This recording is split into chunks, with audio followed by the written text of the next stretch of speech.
Let me say that, are there members of the Hispanic American Veterans Memorial here? Is the president here, Angelo Otero, or the vice president, Felicia Cruz? Please come forward. Benny, you're a member. Can you please come up, please? Any other members, please come up. And while they're making their way up, let me say a few words. I don't deny my age. I'm 61 years old. I'm very proud of it. In the month of April, I was hosted at the U.S. Capitol by our Congressman, Brian Higgins, for the unveiling of the Congressional Gold Medal of the Borinqueneers.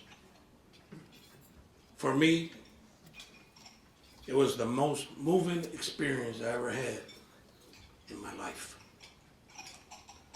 To see the honor of our veterans, both here and those that passed, those that are still missing in action. They were all part of the Korean War. And I know that there's many in the audience here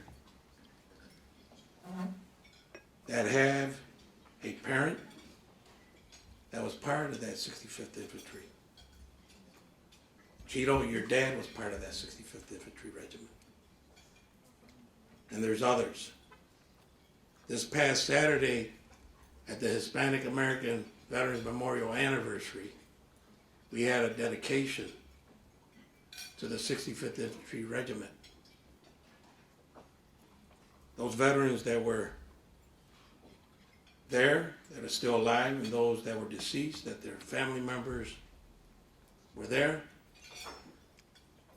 they were honored for their valor, for their courage, for their service. We owe a debt of gratitude to those veterans and all the veterans that served in all wars. Let me call our Congressman up, and on behalf, Congressman, of our community, our nation, our Hispanic community, the Hispanic American Veterans Memorial Committee, the Hispanic Heritage Council, and on behalf of the Congressional Gold Medal of Honor Ceremonial Committee, our chairman, national chairman, Sam Rodriguez, that sends his regards, would like to present you a token of appreciation for being one of the first congressmen in New York State to co-sponsor H.R. 1726 that awarded the Congressional Gold Medal to our Borinqueneers.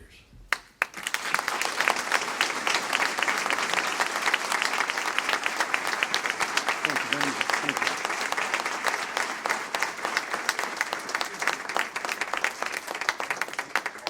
Nice to see you.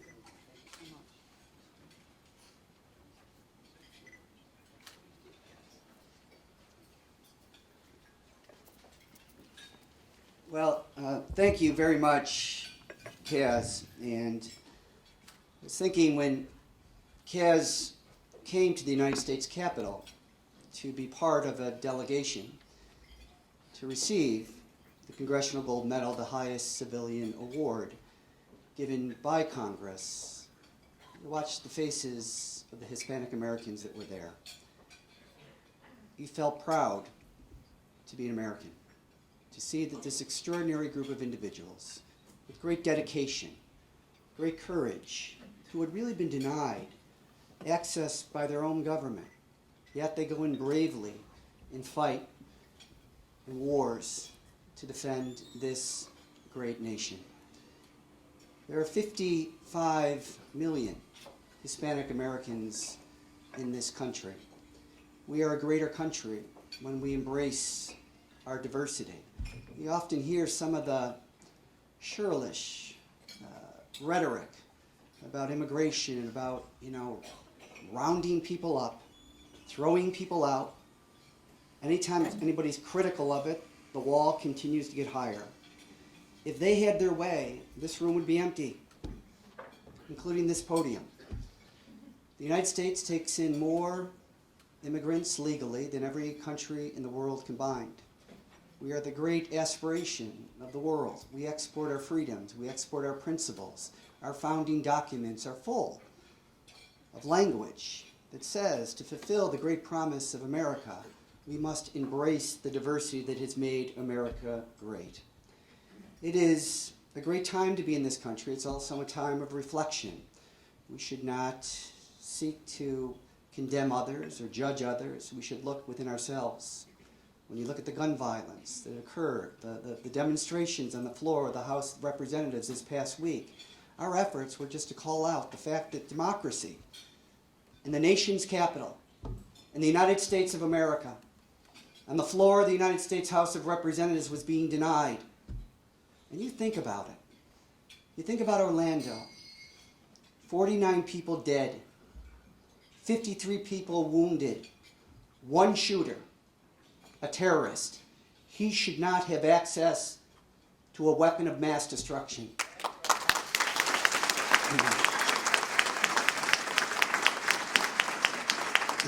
You look at Newtown. 20 children slaughtered. 6 adults who were throwing themselves in front of the kids to protect them from one shooter with a weapon of mass destruction. The framers of the Constitution never could have anticipated this kind of hell.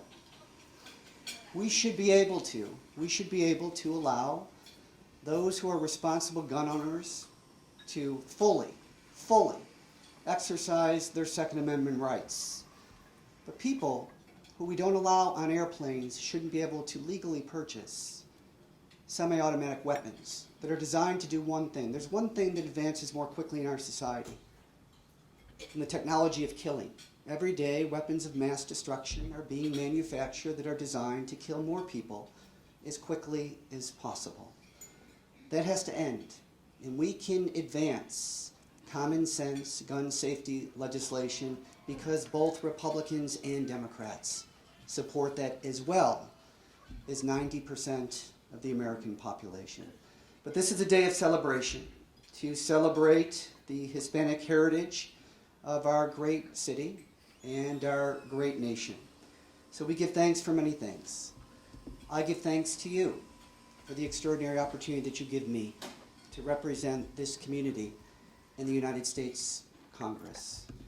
We give thanks to this Hispanic heritage, to Kaz Rodriguez, my friend, for the good work that he has done, and for the good work that he will continue to do, only for the people in the community that he loves. And finally, we give thanks to a good and generous nation. A good and generous nation and a God that makes this day and all of our days possible. Thank you for having me. Thank you.